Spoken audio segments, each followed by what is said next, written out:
ruh orang kafir ini dibawa oleh malaikat yang membawa bejana dari neraka. Disitulah diletakkan ruhnya, dibawa ke atas untuk berjumpa dengan Allah Subhanahu wa ta'ala. Tapi jangankan naik sampai langit yang ketujuh, langit pertama pun tidak dibukakan untuknya. Rasulullah SAW membaca surat Al-A'raf ayat 40 tentang mereka yang tertolak di pintu langit. Innalladzina kadzabu biayatina wastakbaru anha la tufattahu lahum abwabus sama wa la yadkhulunal jannata hatta yalijal jamalu fi sammil khiyat. Sesungguhnya orang-orang yang mendustakan ayat-ayat kami dan menyombongkan diri terhadapnya tidak akan dibukakan untuk mereka pintu-pintu langit, dan mereka tidak akan masuk surga sampai onta bisa masuk ke lubang jarum. Artinya mustahil mereka masuk surga. Allah sudah tetapkan mereka kekal di dalam neraka. Jadi dalam ayat ini disebutkan ditutup untuk mereka pintu-pintu langit, tidak akan dibukakan untuk mereka pintu-pintu langit. Artinya tidak dibuka beneran karena Allah benci untuk berjumpa dengannya. Meskipun ayat ini juga memiliki makna yang kedua, penafsiran yang lain, dan makna ini juga benar, yaitu maksud tidak dibuka pintu-pintu langit untuk mereka adalah amalan-amalan mereka tertolak. Sebab setiap amal soleh kita naik kepada Allah Subhanahu wa ta'ala, sebagaimana dalam surat Fatir ayat ke-10, ilaihi yas'adul kalimu tayyib wal amalu solih yarfa'uhu. Kepadanya lah, kepada Allah Subhanahu wa ta'ala, kalimat yang baik itu naik dan amal soleh dia angkat kepadanya. Maka semasa hidup juga ditutup pintu langit untuk mereka, yaitu amal soleh mereka tidak naik kepada Allah Subhanahu wa ta'ala. Kenapa? Karena terhalangi oleh dosa-dosa kekafiran yang mereka lakukan. Inilah bahaya perbuatan dosa kekafiran. Dan di ayat ini, di surat Al-A'raf ayat ke-40, Allah Subhanahu wa ta'ala menyebutkan secara khusus dua dosa kekafiran. Innalladzina kadzabu biayatina wastakbaru anha. Sesungguhnya orang-orang yang mendustakan ayat-ayat kami dan menyombongkan diri terhadapnya. Apa maknanya jemaah sekalian? Lalu apa bedanya mendustakan dan menyombongkan diri? Mendustakan itu, contoh orang yang mengatakan jilbab itu bukan ajaran Islam,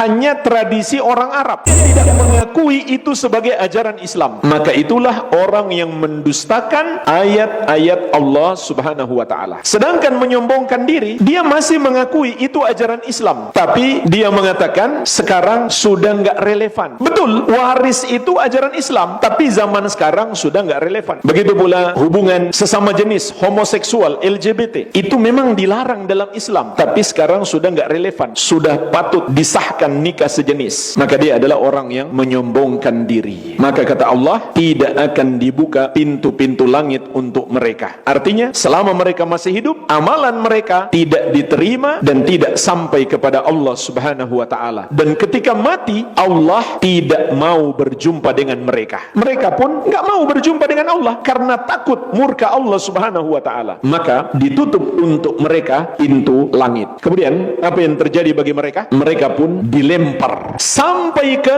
bumi untuk menyatu dengan jasad mereka kembali. Dan Nabi SAW membaca surat Al-Hajj ayat ke-31 tentang pelemparan ini. Wa may yusyrik billahi faka'annama kharra minas sama'i fatakhtafuhu tayr aw tahwi bihi rih fi makanin sahiq. Dan barang siapa yang mempersekutukan Allah, maka seakan dia jatuh dari langit kemudian disambar oleh burung atau diterbangkan oleh angin sampai ke tempat yang sangat jauh. Ternyata makna ayat ini, dia dilempar beneran sampai ke bumi untuk menyatu kembali dengan jasadnya, berhadapan dengan malaikat Munkar dan Nakir, kemudian mendapatkan azab kubur. Al-Amwah menemani ibadahmu juga hijrahmu.